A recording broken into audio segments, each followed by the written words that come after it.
That's a very good question. That preparing ourselves for the day of judgment, of course, is the real issue, because you see, all of us are going to die one day, and death is something which never comes, never announces its arrival. It can come any day, any time.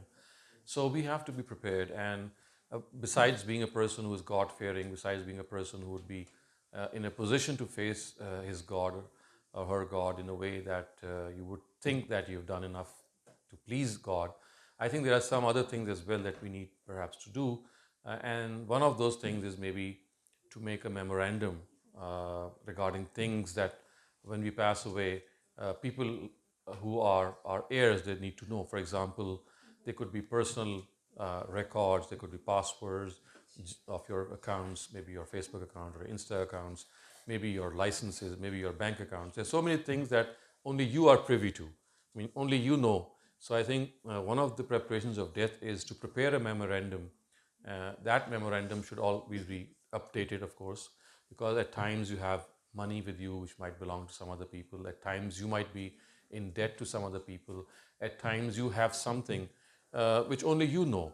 So another preparation of death is that you are able to transfer that legacy that you're going to leave behind in a way that it doesn't cause any confusion and people don't start looking at where those things are. So they're already jotted down somewhere. So I was actually talking to you regarding the day of judgment and death at the same time. So to be prepared to face God is the biggest thing. And the thing that I was just referring to the fact is that uh, there is one thing that all of us can do to really be of help even when we pass away, and that is to become an organ donor. So, I mean, donating your organs, for example, it could be your heart, it could be your liver, it could be your eyes, it could be your skin cells, which are now used in skin grafting, and many other things.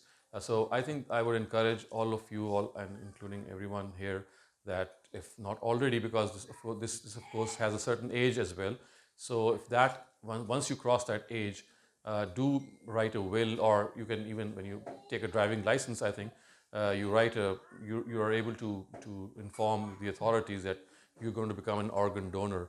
So this is a big act of charity that you can do, and even after passing away, it could be beneficial for others. So these are some of the preparations for death and the day of judgment. But as far as the fact is concerned, that what happens after death, well, the first thing, of obviously, if the question has, the person who's asking this question has the mind, has in his or her mind the fact that what exactly is going to happen in the grave before we actually rise up on the day of judgment, then let me tell you that the Quran tells us that there are two categories of people in this world.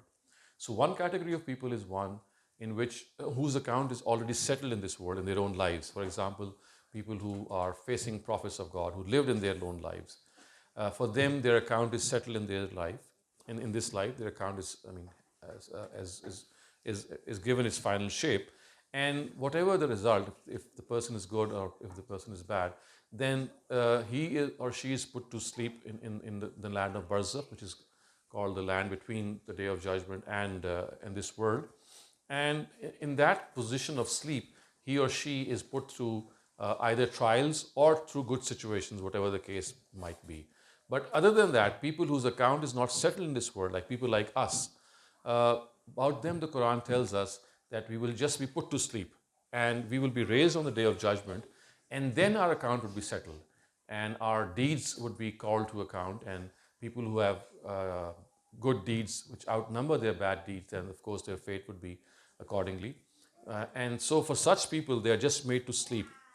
And you'll find in the Quran verses which tell us that as soon as the person gets up on the day of judgment, he would exclaim that I was just sleeping, I just had gone to bed. And that is because he would not even realize that this was the time. It could be thousands of years. So in summary, I would say there are two types of people. One whose account is settled in this world, and they are in most cases the immediate addressees of the prophets of God. For them, the account is settled in this world, and their punishment or reward continues in the state of dormancy in Barzakh. But for people like us who are not living in the era of prophets of God, we are just put to sleep. And that is all that happens in the grave. And the grave is nothing but your own mortal remains, I mean, just your body. As far as your real self is concerned, that is your soul. So your soul is actually put to sleep. And it doesn't know what's going on once you pass away. It is only when the soul will be given a new body on the day of judgment. Will it recall what happened in the day during their own lifetime? And then, of course, judgment will take place.